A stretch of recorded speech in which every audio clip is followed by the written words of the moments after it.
So, Dr. Seheult, we're excited to have you here, and I believe that you had some recent discussions with Andrew Huberman and also with Diary of a CEO, and you kind of went through some health principles, actually. Yeah. And we do believe that the health message is the right arm of the gospel. Yeah. And so I think there is a lot of benefit that we can have, and we know that at the end of time, if you have a supply chain disruption, which we saw that happen back in 2020. And working in healthcare, we've seen that happen, and that is not fun because hospitals run on a very rigorous supply chain. Yeah. So how do we go about healing the body by God's methods rather than man's methods, using the things of nature to get there?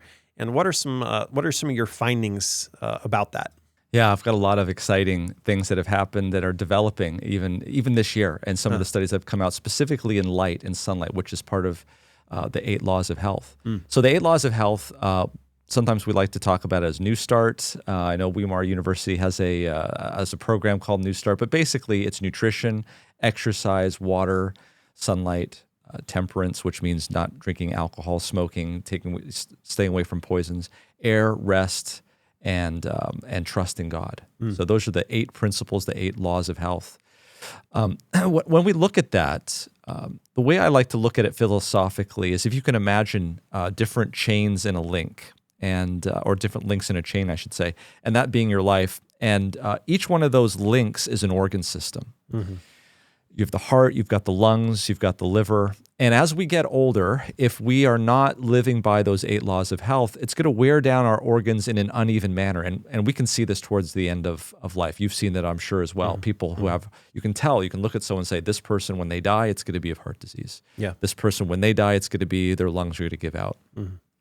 And so what we've gotten accustomed to in using pharmaceutical medications is pharmaceutical medications always have side effects. Mm-hmm. And in generally speaking, whether it's a medication like Lasix, which is going to help out the heart by maybe leveraging the kidneys, mm-hmm. or it's some other medication, this is always the thing that happens. We take away from one of the stronger links so we can build up one of the weaker links. And what do we see from that? We see that link doesn't break as long, and we can extend life with that.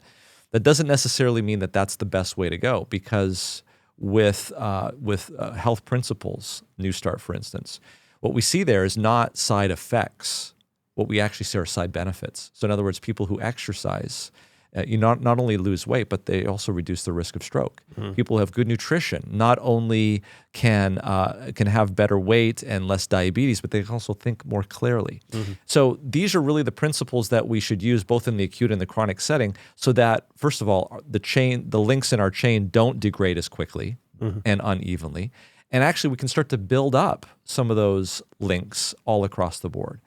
See, everything you're saying right now is like striking a chord with me because, working in cardiovascular medicine, we're frequently prescribing statins to people to try and lower their cholesterol levels. And yet a lot of the emerging studies out there are showing, statins do lower cholesterol. They do help prevent heart attack. But at the same time, you have an increased incidence of type 2 diabetes as a result of taking them long term. Yeah. And so, again, like you're saying, you take away from one area, yeah. and you kind of shift the blame to a different area, if that makes sense. Right. And it's enough to drive someone mad. Yeah. Because you're like, this isn't actually really help. I mean, it's helping, but it's not like... Yeah, and I work in the critical care setting, and sometimes you have to do that because obviously a corpse can't undergo, NEWSTART very well, right? You have to save their life. But if you don't redirect them as to what they're doing wrong in the first place, mm-hmm. then, they're just going to come back with the same problem. And you're not really fixing the problem. It's just the revolving door. Yeah. So you've got to educate. So one of the areas that I have really latched onto, and I think it's because of my area in critical care and in pneumonia and our work during the pandemic, and what you're saying regarding the supply chain is absolutely correct, is this area of sunlight and light in general. And I've actually, because of my work, I've actually got to know a number of scientists that are on the cutting front of this, people in London and in fact in Brazil, and a lot of these studies that are being done. What we're seeing right now, this is some of the work that's being published this year, Glenn Jeffrey is a professor of ophthalmology at University College London. He just published a paper this year where he took people outside and he was able to measure certain frequencies of sunlight on the other side of their body coming through them. In other Really? In other words, the body is transparent or translucent to certain wavelengths of light, specifically infrared light. Really? Yeah.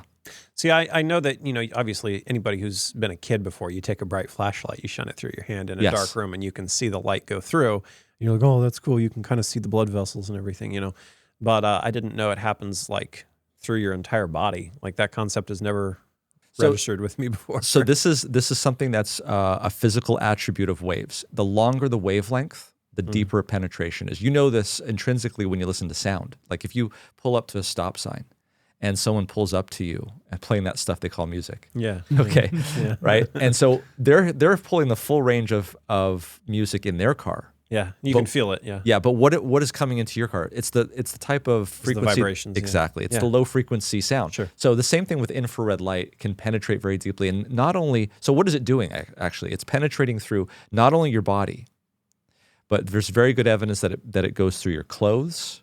It can penetrate very easily through the atmosphere. So when the sun is rising in the morning, you're not getting a lot of ultraviolet, but you are getting a lot of infrared. So the question is what is this infrared light doing? And in the same study, Glenn Jeffrey was able to show that this type of light actually interacts with your mitochondria and upregulates energy production, which is at the core and the problem with chronic disease. So in the Western world, we have a lot of problems with chronic disease, diabetes, hypertension, obesity, cancer, long COVID, all of these things. What's interesting about all of those diseases that I've just named off is at the core of all of them is mitochondrial dysfunction. As we get older, the amount of ATP, which is energy production, that comes out of our mitochondria, which are the powerhouses of the cell, can reduce by up to 40%, even up to 70% in some cases. So you can imagine trying to run, your house or a studio like this with 40% less electricity. Some of your appliances would just not even work. And that's what we're seeing with chronic disease as people get older and older and as people have issues with mitochondrial dysfunction. The root cause of mitochondrial dysfunction is something called oxidative stress. Yeah. Okay. Now, oxidative stress is where things become oxidized. And I don't want to get too much into the weeds, but it has to do with people who are interested in electron transport in the mitochondria, the production of ATP. And the analogy I like to use is this. Imagine an engine in your car. The engine in your car makes locomotion, but it also makes heat. And if you don't deal with that heat, it will make your engine less efficient and it will shut it down. Yeah. So you need a cooling system. The same thing inside of your cells. You need a cooling system to deal with this oxidative stress, which is like heat. And the data is showing, and evidence is mounting, that melatonin, not the melatonin that you secrete from your pineal gland right before you go to bed, same substance, but in a different place, in the cells of your body, is being produced in very large quantities, probably even much larger than what's being produced in your brain. And melatonin is a very powerful antioxidant. And furthermore, one of the things that can actually boost melatonin production in the mitochondria right where it's needed is infrared light. Really? So you start to connect these dots together. When you start to look epidemiologically, you'll see things that are very interesting. Before 1980, before we had blood pressure medications, if you were to map out the blood pressure curves, so basically what's your blood pressure, you would see that the further away you are from the equator, the higher your blood pressure is. Really? Yes. Here in the United States, we track very rigorously the cause of death of all sorts of things, cardiovascular death, respiratory death, kidney death, Alzheimer's, all of those things.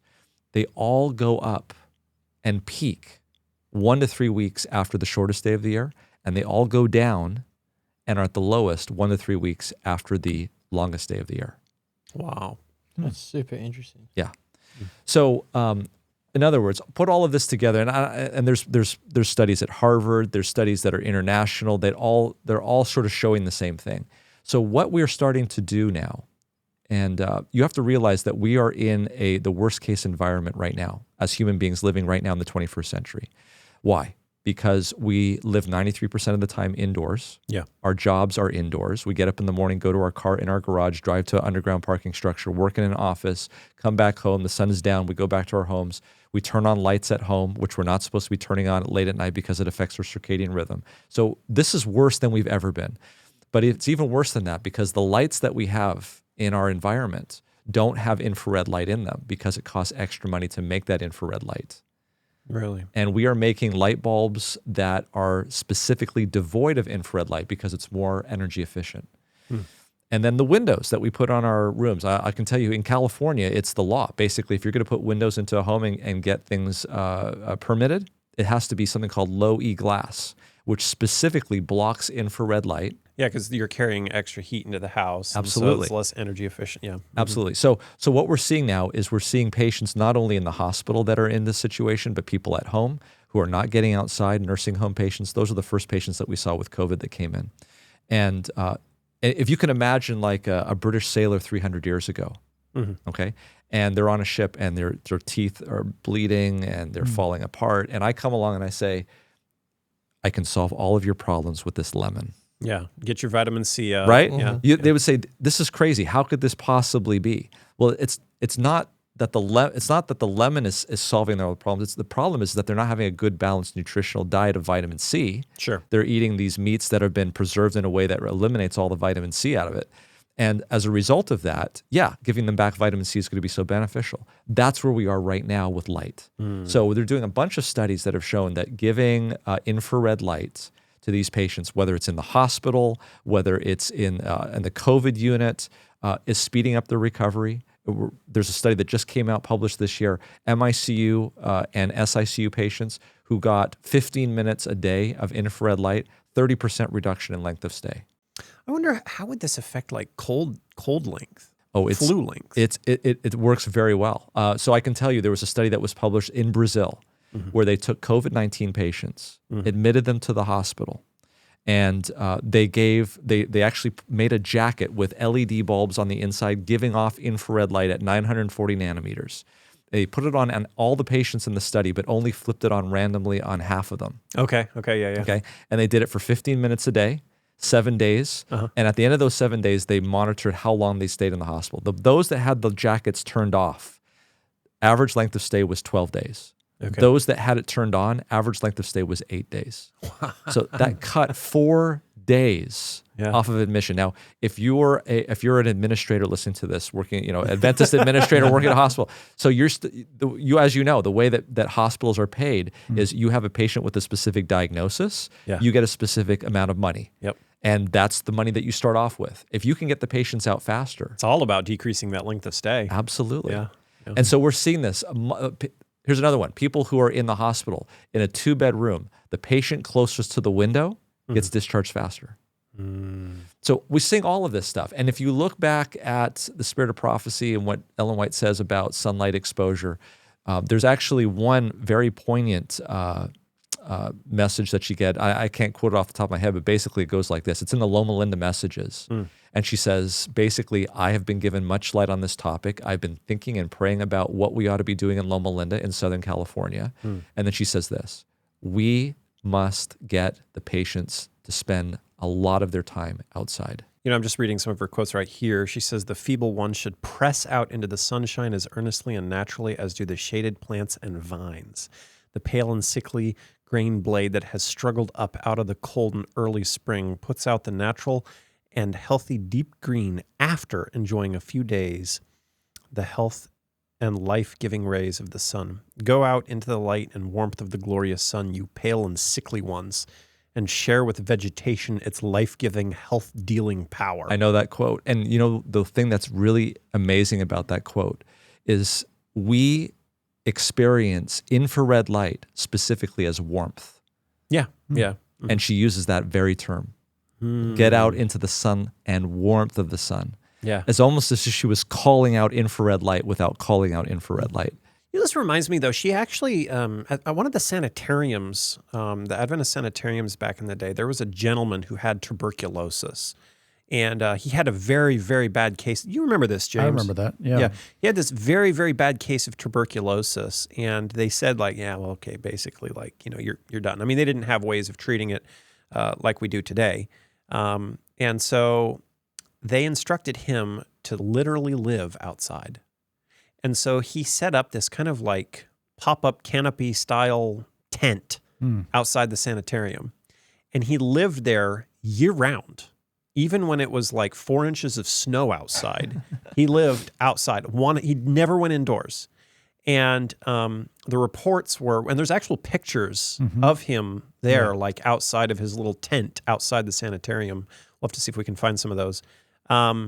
He literally lived there, and he became so strong. Yeah. I mean, there was reports that he was like able to pick up logs and do all kinds of stuff like hard manual labor with no issues. Now, the two things that he was getting is fresh air and sunlight. Yeah. Lots of them. Yeah. And by the way, these are the two very things that Florence Nightingale recommended even before the health message came out. This is 1850. Florence Nightingale was she was named Florence because she was born in Florence to very well-to-do British parents who did not want her to go in the disreputable area of nursing. At that time, nursing was not something that you went into. She completely renovated that profession. She is known as the modern mother of nursing, basically the modern founder of nursing. And in her experience, she walked around. She was known as the lady of with the lamp, and she was there at the bedside. And it was such a dramatic change that she saw in her patients that she says, the one thing that is the treatment and the cure for the whole body is fresh air. But she says, a close second is sunlight, direct sunlight. She said that in 1850.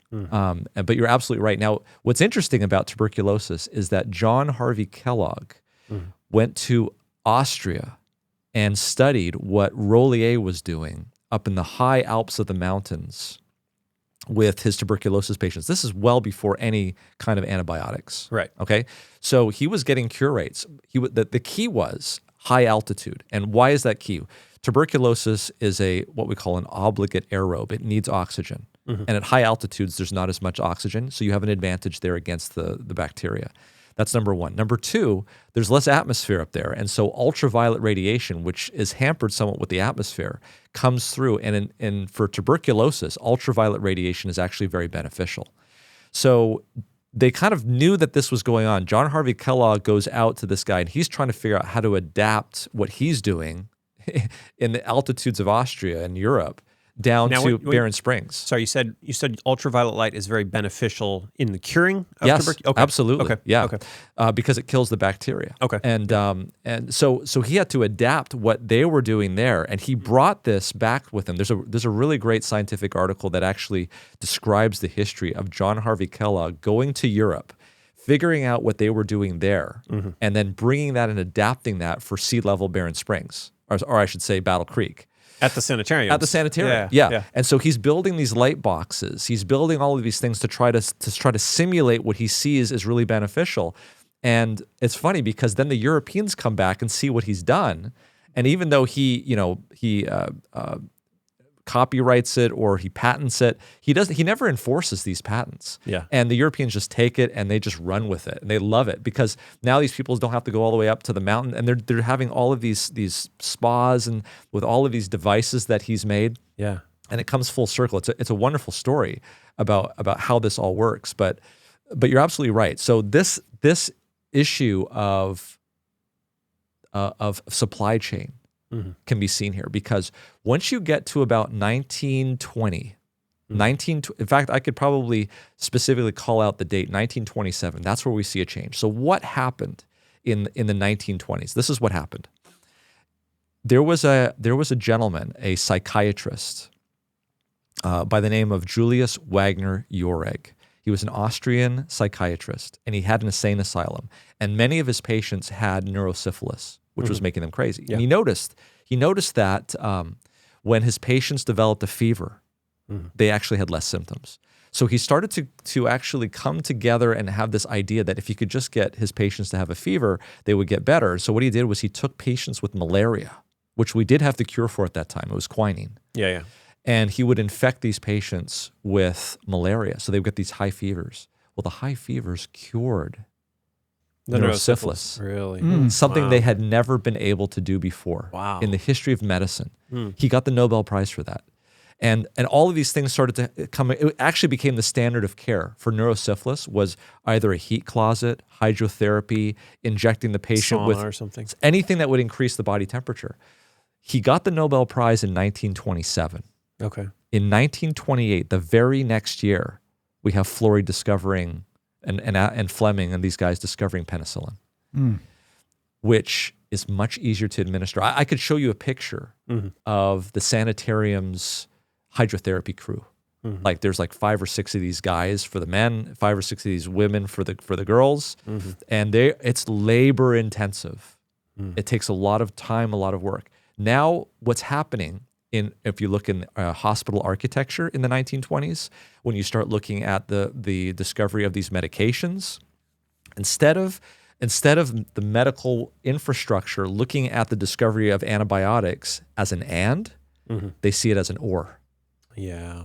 And so why do they do that? Because now, for the first time, this was very controversial at the time. They were building hospitals, they were looking at the architecture, and some of the rooms did not have windows. This was extremely... It's all about money at the end of the day. Exactly. So you were able to get more rooms into the patient's room. Yeah. You were able to... it wasn't as labor intensive. You could pass medications. You could treat these things with antibiotics. And so there was a definite shift in the late 20s. But from there, we were on a trajectory where we started seeing the importance of medications in the treatment of people. This is where the FDA was not just looking at making sure medications were safe, but also effective. And so now all sort of throughput was going into making randomized placebo-controlled trials showing how medications could improve patients' lives. It wasn't, this hydrotherapy stuff was still going on and actually was the standard of care up until the 1940s, 1950s, but it started to fade away. It was no longer necessary. It was seen as old-fashioned. You could see how this would happen. The problem is, though, is that the pandemic that we had was in the 1920s or 1918, 1919. Yeah. When you go 100% in with pharmaceuticals, you need to have a absolutely secure supply chain. Of course you do. Because once you roll that dice and you say, we're going in with 100% medications, we're forgetting everything else that we used to do, Yep. and we're no longer going to be doing that. If you don't have a supply chain, you have nothing. You know, and people don't even remember really how bad tuberculosis was. Tuberculosis was a horrible scourge back in the day. You're familiar with Weimar, the lifestyle center in Weimar, California. Very well. Did you know that Weimar, that whole campus there, used to be a tuberculosis, Yes. like a clinic, hospital, Yeah. basically a recovery area for it? I've been on Weimar's campus before, and there's actually tunnels that run underground from like each of the buildings to other buildings. Yes. And like they would have like ways of like storing bodies and stuff. I've been down in those tunnels before. Oh. It's kind of interesting to see. Dr. Nedley showed me photographs of how things were back then. There was actually snow regularly at that time. It was very cold. Yeah. It's interesting now they don't get as much snow, he told me. But yeah, absolutely. There's a tuberculosis sanitarium. Yeah. And so Which was very common Yeah. in those days. Okay, we know that we're dealing with living at the end of time. When the end times come, which I believe they're coming very rapidly, the supply chain is going to get disrupted. Right. You know, what we saw in 2020 is going to be child's play compared to what's coming down the road. You know, I've been in the operating room. I've got my first assist, and so I've been in the operating room, and the amount of material that you go through to keep a hospital running. Every single minor surgery, you're throwing away giant trash bags filled of medical supplies. Yeah. And like you said, if you don't have the supply chain infrastructure to keep up with the antibiotic demand, not to mention antibiotic resistance, Correct. which is, you know, becoming more and more prevalent, where we're having to pull those big gun antibiotics off the shelf much more frequently. What are people going to do? How are you going to have true health? And I think that is a witness that we can have with the health message that we know, to give people a hope when it seems hopeless. Correct. And I think it really will take it looking hopeless for people to want to turn to that. I'll tell you, I'll have to be honest with you. This was not something that I was always looking at. And COVID was a real wake-up call for me because I realized, I mean, we had dialysis machines. We had patients that needed dialysis. We just didn't have nurses to do the dialysis because they were sick. Yep. I mean, we're talking about with COVID, a case fatality rate of less than 1%. Yeah. There are pandemics waiting to happen that's north of 20%, 30%. Yeah. When that happens, you're not going down to your local pharmacy to pick up something. You're not getting the truck that's coming in to deliver the IV bags. Right. So the point is not that we should be or. I think we should be and. Yeah. And the point is that if we have forgotten how to do those things, the time to learn to do that is now. Oh, yes. Not when we're running around and we've got 10 other things that we have to deal with. That's something that we want to have in our DNA. Yeah. And I actually believe, and it's kind of funny, any church that I go into, and I know you're going to be speaking at another church, and you can test this theory. In every church, there's always at least one person that knows how to do this stuff. Yeah, yeah. Right? You know who I'm talking about. Yeah. It's usually, a retired nurse in her 60s and 70s that can tell you exactly what they learned. Yeah. It's there. It's in the DNA. Yeah. It's fading. Yeah. And I think we need to sort of get back to that. We definitely need to get back to that because that's a backup plan. The other thing I was going to mention to you in terms of all of this is getting back to NEWSTART. And the world right now is really interested in living longer.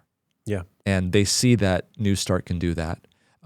Companies are hiring Blue Zone people to come in and tell them how their employees can live longer. Everyone is going for living those 10 years longer. Okay. Is that the reason why we were given NEWSTART? No. That's not the reason why we're given NEWSTART. I want to read for you something here. Okay. I can tell you this. I went through and I looked at each one of those letters, NEWSTART. And I found evidence that each one of those interventions, whether it's nutrition or exercise, they all do one thing in addition to a whole bunch of other things, but one particular thing. It improves cognition. It improves our mind. The ability for the frontal lobe to make the decisions necessary. Exactly. Yeah. That's the reason why I believe we were given NEWSTART, is so we could understand the issues of righteousness by faith. So we could understand. And by the way, this is the reason why I used to be a little bit, like if I'm going out and talking about NEWSTART to people and not giving them a little hook to say, hey, there's more, come back, this is the Adventist health message. I'm not as hung up on that, and I'll tell you why. This is the reason why I believe we should do that, but if we're going out to the world and we're talking to them about NEWSTART, why is that the Lord's plan? Here's the reason why I believe it's the Lord's plan. In the parable of the sower, there's lots of seeds falling everywhere. There's seeds falling on the good soil. There's seeds falling on the bad soil, the concrete, the rock, whatever, right? What is the soil is the question. What is the soil? It's the people. Right. And I believe... But it's their minds. Exactly. And so, And so what NEWSTART is doing is God is tilling the soil. Yeah. He's digging in and he's tilling the soil because he's about ready to spread the seed. And this is a quote from Ellen White. I don't know how I went through 50 years of being an Adventist since I was born and not know this quote. Right. But this is a quote that sort of shook me when I'm about to read it to you. And think about what's going on right now in our country. Think about in terms of health. Think about what's going around in the world and how people are waking up. This is what she says. She says, God designs the great subject of health reform shall be agitated and the public mind deeply stirred to investigate, for it is impossible for men and women with all their sinful, health-destroying, brain-enervating habits to discern sacred truth through which they are to be sanctified, refined, elevated, and made fit for the society of heavenly angels in the kingdom of glory. NEWSTART is not just for us to hold on to live 10 years longer. Yeah. What is 10 years in an eternity? It's nothing. The purpose of NEWSTART, and to make sure that everybody is getting NEWSTART, and we know that God has used political movements for his ends, right? Yeah. The Persian kings came in so that Israel could be released. And Daniel served in both administrations. The purpose for NEWSTART to get out to everyone is so that their minds can be freed, because I believe the loud cry is about to begin. And God is simply just turning the soil, getting ready to plant that seed.